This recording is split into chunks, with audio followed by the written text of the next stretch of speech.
Hi everybody, Miss Beck here, and we are going to start today our knowledge lesson with something a little bit different. So we have been doing nursery rhymes, and now we're going to start doing fables. Can you all say the word fable? That's right, fable. Now, it may be that you have not heard of fables, and it's not a word that you may hear very often, but fables are stories, and they are also fun to listen to, and they have been around for thousands of years.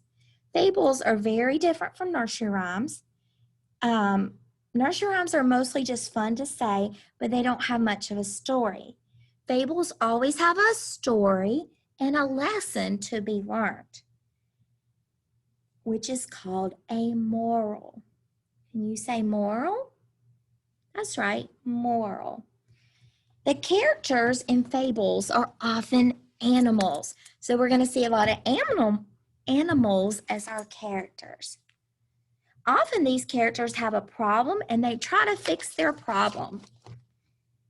So today we are going to identify the main characters again in a fable, and we are going to look and see which characters are the most important, the main character.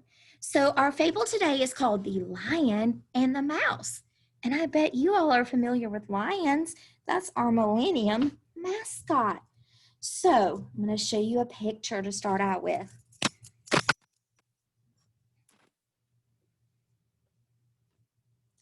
One day, a little mouse was scampering along when he came upon a great sleeping lion.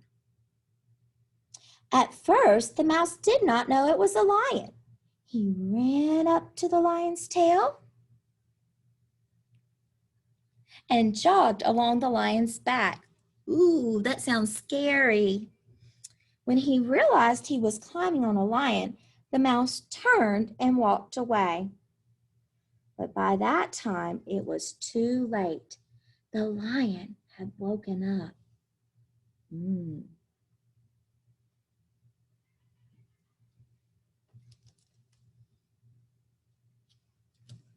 Wonder what's going to happen next.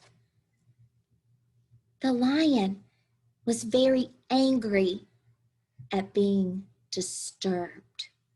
Disturbed means bothered. He gave a ferocious roar and scooped the mouse up with his great big paw. How dare you wake me up, bellowed the lion. Don't you know I'm the king of the beast? What do you think will happen next? The lion was about to swallow the mouse when the tiny animal called out, "Please, your majesty, I didn't mean to disturb you. If you will let me go, I will be grateful to you forever." The word grateful means thankful. And if I can, I will do you a favor one day.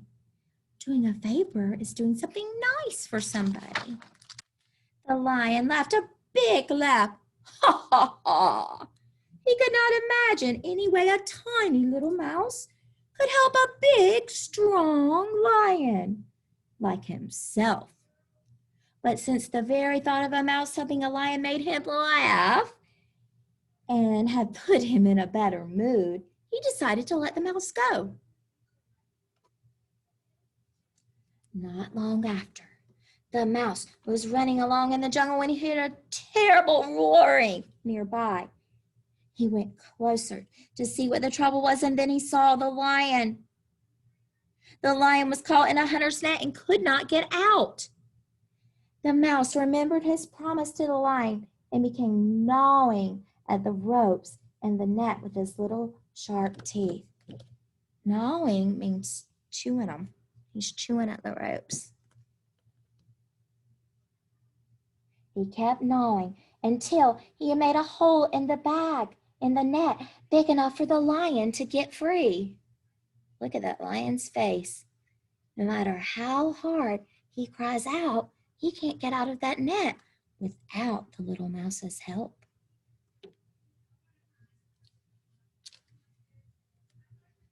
"You laughed when I said I will repay you for letting me go," said the mouse. But now you can see that even a tiny little mouse can help a lion. So the moral of this story is little friends may be great friends. I love that. Little friends may be great friends. I have a lot of little friends in my classroom, and you all are my little friend too. Little friends may be great friends. Say it with me. Little friends may be great friends. Because if it wasn't for this tiny little mouse, the lion would have been captured forever. So who are the characters in this fable? The lion and the mouse. Were the main characters in this fable people or animals? That's right, they were animals. How does the lion feel at the beginning of the story when the mouse is going across his back? Let's look at him. You remember what it said? Go back to the text. Look at his face. How did he feel? The lion felt bothered, and he even said, "You are bothering me." What does the lion plan to do? Well, he's angry because his sleep was disturbed, and the lion plans to swallow or eat the mouse. But that mouse was pretty afraid. Why does the lion decide not to eat the mouse? Remember what the mouse said? The mouse said, "Maybe I can help you one day if you keep me free." And the lion thought, "Ha ha ha, that's so funny. You could never help me. I'm a great big lion." But because he was feeling, a little generous and he thought it was so funny, he decided he would just, let him free. I'm going to ask a question and I want you to think about the answer. All right, you guys ready? And we said this, so hopefully you were paying attention. What is the moral of this fable? And this last picture will help you remember. That's right. Little friends can be great friends. Say it with me. Little friends can be great friends. Why is the lion a great friend? That's right, because he helps the mouse, wrong question. Why is the mouse a great friend? Because he helps the lion escape. And who in this fable learned a lesson? That's right, it was the lion. The lion thought that the mouse could never help him, but he was incorrect because little friends can be great friends. In the fable, you heard that the lion was very angry at being disturbed. Can you say the word disturbed with me? Disturbed. If something disturbed you, it frightened you and it bothered you. The loud music disturbed my nap. Think of something that has disturbed you before. Were you ever just trying to take a nap and someone was being loud and couldn't let you sleep, or maybe a brother or sister was messing with you? What was the time when you felt disturbed?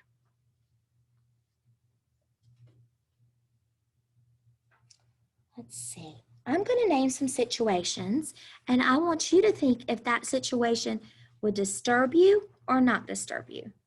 Okay? Thumbs up if it would disturb you, thumbs down if it wouldn't. And I'm going to do it based on how I feel about it too. Okay? All right. Number 1, a dog barking when you were trying to go to sleep. Would that disturb you or not disturb you? Thumbs up. That would disturb me. All that barking? No way. Let's see. Raining cats and dogs while you are playing outside. How can it rain cats and dogs? Oh, it doesn't rain cats and dogs. That's something people say, that it means like it's raining a whole lot. Yeah, that would disturb me because I'd have to go inside. Your mother giving you a piece of fruit when you were hungry. Yeah, that one disturbed me. That would be so nice. Thank you, Mom. Someone talking to you when you were watching TV. That would disturb me because then you couldn't hear the TV.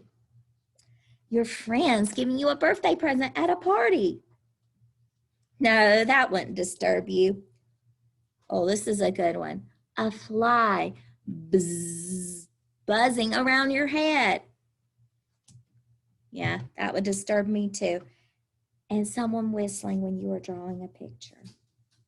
Yes, that would disturb me too.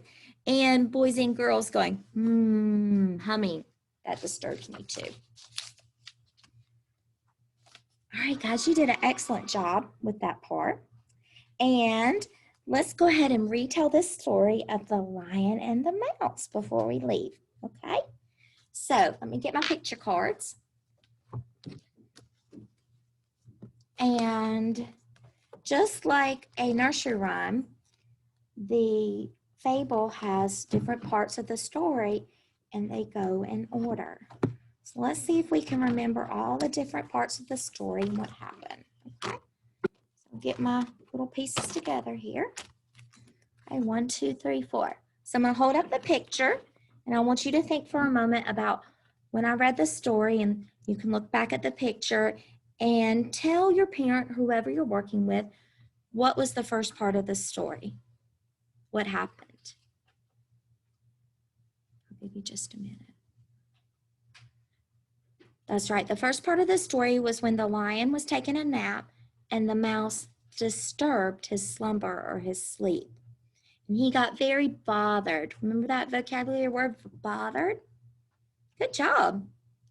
All right, now let's look at the next part of the story, part 2. Part 2, the lion has the mouse in his paw. Now tell your family member, whoever you're working with, what was going to happen. Yes, that lion was going to gobble up the mouse, eat him whole. But then the mouse asked him for something, didn't he? Do you remember what that mouse asked? Please let me free. If you let me free, I will do you a big favor. And what did the lion say? Ha ha ha ha ha. No one that little could ever do me a big favor. But he felt amused, or he thought it was funny, and he decided he would let the mouse go. Then lo and behold, here comes the lion. Picture number 3. Tell your family member what happened in picture number 3. That's right, the lion got caught in the net, and he's roaring a ferocious roar, but that won't get him out. And along comes the mouse. What does the mouse do for the lion? That's right, he starts gnawing at the net. Gnawing, gnawing, gnawing, until he finally makes a hole big enough for the lion to climb out. And then at the very end of the story, the lion learned a lesson. And the moral of the story is, remember, little friends can be great friends. And that day, the lion learned a very important lesson about friendship. Lions don't usually become friends with mice, but this lion did. And he learned that sometimes if you give people a chance, or in this case, animals, that they can really help you and they can be really friendly. So never judge somebody by what you think of them the first time, because that lion, he could have just gobbled up that mouse and been done with it, and he would have still been stuck in the net. So the lion actually made a pretty good choice to let him free, and then the mouse ended up saving the lion's life. Hooray! That was awesome. So who were the 2 characters talking in this story? That's right, the lion and the mouse. And when you have characters who are talking, that word is called a dialogue. Can you say dialogue?